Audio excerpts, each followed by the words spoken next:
तर मंडळी, तुम्हाला तर माहीतच आहे दसऱ्या दिवशी लेकराची कशी धूमधाम राहतं. तर मारे येतात नाही, कोणाला सोनं देतात, कोणी सुटतात, कोणी राहतात. पण असू द्या, दसऱ्यानिमित्त आपल्या ब्लॉगमध्ये सहर्ष स्वागत आहे तुमचं.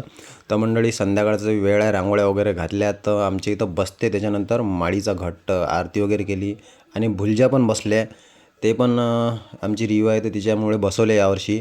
आणि आप्पाजीच्या फोटोला मस्त हारमार घातला. मग झालो भाऊ तयार मस्त संध्याकाळी दसऱ्यासाठी. तर मग आम्ही दिले देवाले सर्वात पहिले सोनं घेणं. मग तिकडे आप्पाजीच्या फोटोले सोनं दिलं आहे.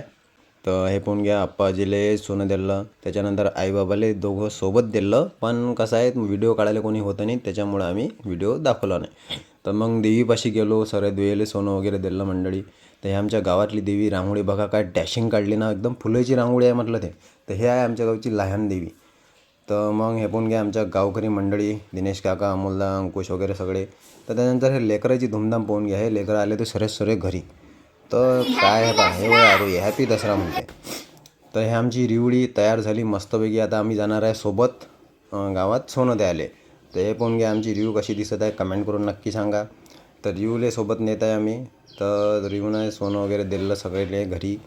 तर मस्तपैकी पाया लागून राहिली ते सगळ्याच्या, आई बाबा माया सगळ्याच्या. तर मंडळी, आता आम्ही जाणार आहे बाहेर सोनं यासाठी. तर ब्लॉग कोणी घेऊ शकत नाही, त्याच्यामुळं एवढाच ब्लॉग इथून एंड करतो. आपला ब्लॉग कसा वाटला कमेंट करून नक्की सांगा आणि लाईक शेअर फॉलो नक्की करून द्या मंडळी. चला, हॅपी दसरा सर्वांना.